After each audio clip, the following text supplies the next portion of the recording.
Hall of Famer Charles Barkley joining us on the show.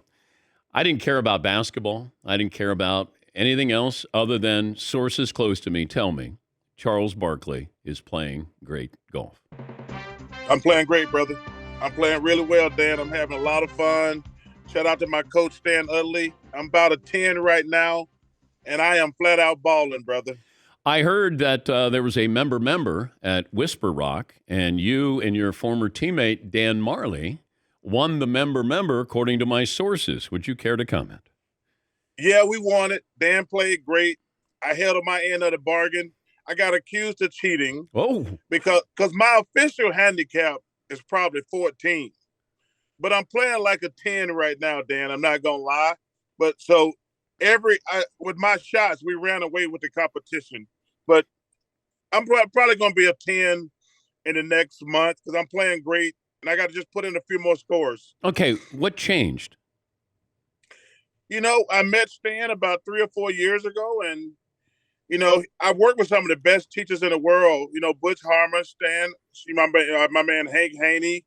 But I started listening to too many people. That's why I lost my swing. And Stan took me on this wing, and, man, I listened to him. I don't listen to anybody else about my swing, and the rest is history. But how much of this is mental? How much of it was physical?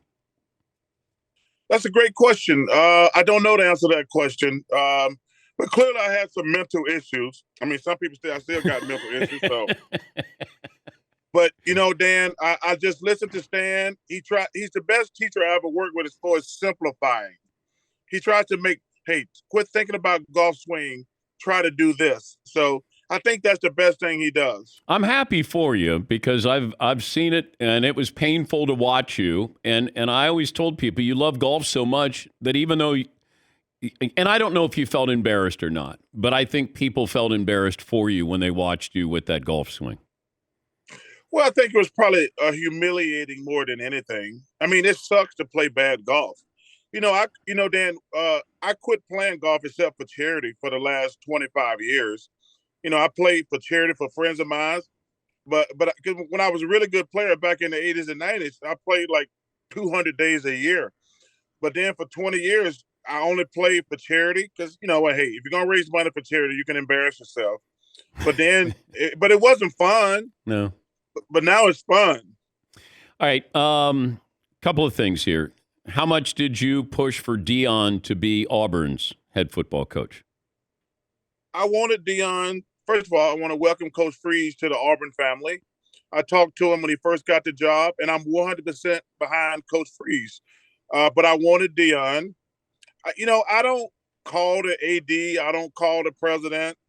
I was asking an interview who I wanted to be the coach. I wanted Deion Sanders, and because I love the guy. I got a lot of love and admiration for him and respect. He's gonna do a hell of a job in Colorado.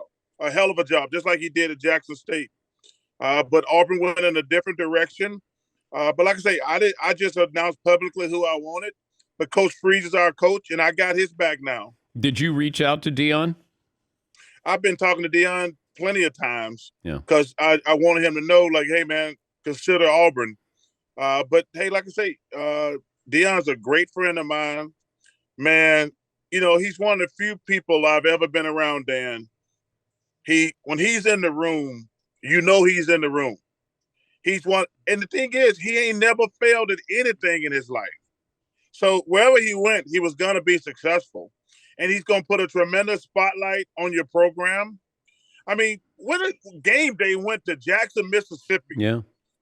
I mean, think about listen, I love sports. I've heard Jackson State more in the last 3 years than I heard my first 60 years of life. So, but now he's going to Colorado. And the thing I admire about Deion also, Dan, when he went to Jackson State, they sucked. He made them winners. He didn't take no cushy job in the Power 5. He went to another program that sucks. If you don't admire that, you're just a jackass. He's Charles Barkley, the Hall of Famer, TNT, inside the NBA analyst. I threw the BS flag when Kenny Smith knocked Shaq into the Christmas tree. There is no way little Kenny can knock Shaq. Shaq is a great team player, and great comedian. Be honest now. Did Kenny actually knock Shaq into the tree? So, I've heard people saying it was fake. First of all, if you know Kenny and Shaq, they're not going to be at work early to rehearse nothing. Let's get that out the way. Hey, Dan, if we go on at 6 or if we go on at 7, Kenny's going to show up at 6:52. Yeah. He's not going to be there that early. I think what just really happened, I think Shaq just got off balance. Really? I mean, yeah, I think he just got off balance. I don't think Kenny, to be honest with you, I don't think Kenny really meant to knock him that hard into the tree. But, it's kind of like your last couple of years when you're an NBA player, when you can run, but you can't stop. And I think when he hit him, he just caught him off guard, and Shaq just couldn't stop. Shaq's a big guy. God. But he just kind of bumped him and knocked him off balance. I mean, it wasn't a full body blow. I think Shaq was running, Kenny was running, and he bumped him. And once Shaq started leaning, he couldn't stop. There's a new book out, a biography Tim Bella wrote on you. It's called Barkley, just in time for the holidays. And, I'm reading some excerpts in there. He alludes to the fact that you and Madonna could have been a thing when you were playing. How close was it to dating Madonna? It's interesting. I have nothing to do with the book. I was disappointed that he insinuated that I had something to do with the book, because a couple of my close friends who I know would never talk to him, they sent me the email. He says, Charles is aware of the book, but I have nothing to do with the book. I don't know what's in the book. I have met Madonna one time in my life. She was an awesome lady. We had dinner one time because actually a friend of mine, Arsenio Hall, said, hey, Madonna's in town. She's looking for a place to go to dinner. I took her to dinner. She was fabulous. That's the only time we met in our life. So were you going to be the guy before Rodman? Did she have to rebound with Rodman after you turned her away? There was no rebound. Oh, okay, dude. okay. All right, okay. All right. But to answer your question, I was before Dennis.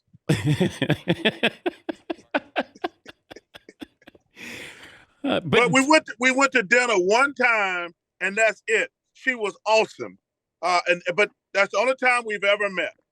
You weren't strange enough, probably. That's why she, moved on to Rodman. No, the one thing I figured out doing our dinner, because it was like a 2 or 3 hour dinner, and there was a couple other people there. She is normal. She was just doing all that stuff for show. Oh. Which, like most celebrities that I met who are strange, they're not like they are privately. They just have a gig going publicly. Well, then Dennis Rodman was that same way. 100%. Dennis is one of my great friends. I love that guy. Dennis is not a strange guy at all.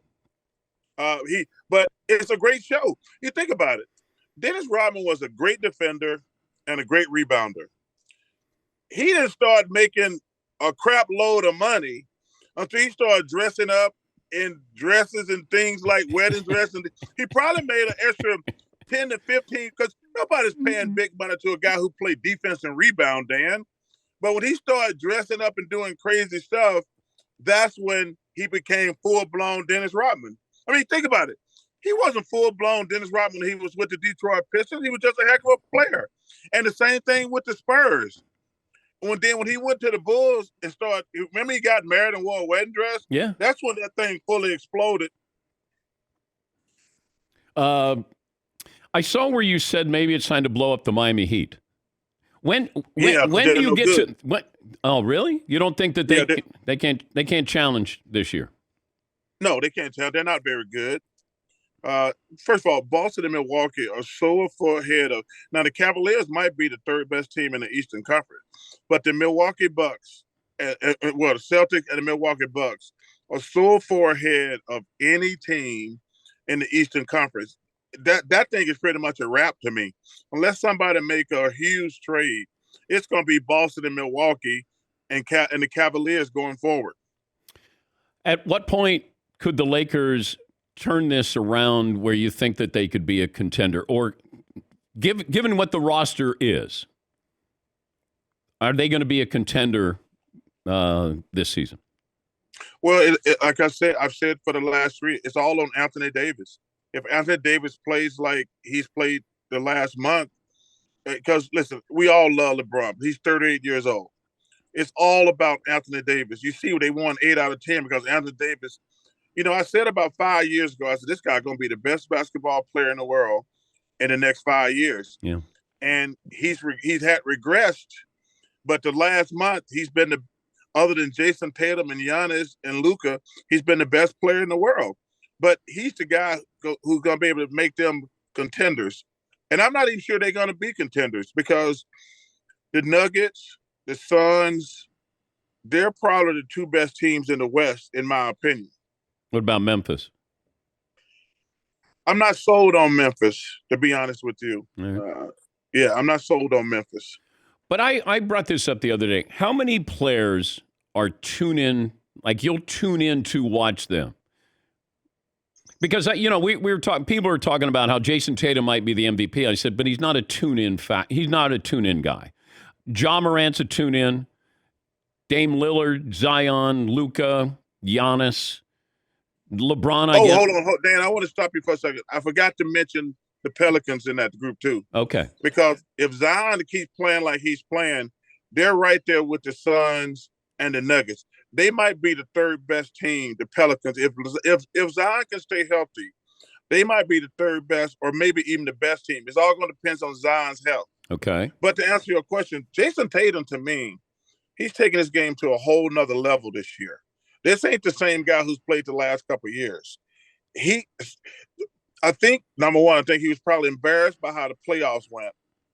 And I think he's like, yeah, I'm better than that. Because he did not play great in the finals. And, sometimes, that takes you to the next level. Because right now he's on a whole nother level with those Celtics. But there's probably only five guys who are must-watch television. Who would that be? Giannis, Luka, Ja. I'm going to put Jason in that category. If Anthony Davis playing like he's playing right now, he's in that category. Zion is in that category. Is there anybody I'm missing? I said Dame. I love watching Dame Lillard. I love Dame. Yeah, I want to put Dame in there. Steph Curry. For sure, Steph Curry. Yeah, Jason Tatum's not tune-in factor. I appreciate his game. I just think he's on a very good team. Well, he's the best player on a good team. Yeah. Yeah. But, the Joker is not tune-in quality. He's not. But I love the Joker's just a great, great player. I love watching that dude play basketball. And a lot of people can learn from the Joker, saying you don't have to be able to run and jump over the building to be a great player. Yeah. Hello. You're looking at one. Hey, guys. You got to go? Say hello to Dan. Y'all say hello to Dan Patrick. Thank you. Wait, you got a gallery? No, this is to force him. I had to leave my foursome to talk to your ass. Where are you? Where are you playing? Old Memorial down in Tampa. Tampa. I played there. Yes. Guys, this is a great Dan Patrick. Hey, Dan. Hey, Dan. Yeah, he's one of the best guys ever to do it. Hi, guys. Yes. Hey, Dan. How are you, buddy? Charles is buying drinks. Charles buying drinks for everybody. Hey, Dan. That's the new rule of life right now with my new contract. I'm damn sure buying drinks for the rest of my life for everybody. hey, next time you're in Durham, you come play Hope Valley with us. Okay, I appreciate that. Hey, Dan, since I got my new contract, I guess that's the new rule with all my friends. Chuck is paying to the day he died. Well, you did that before you signed that contract.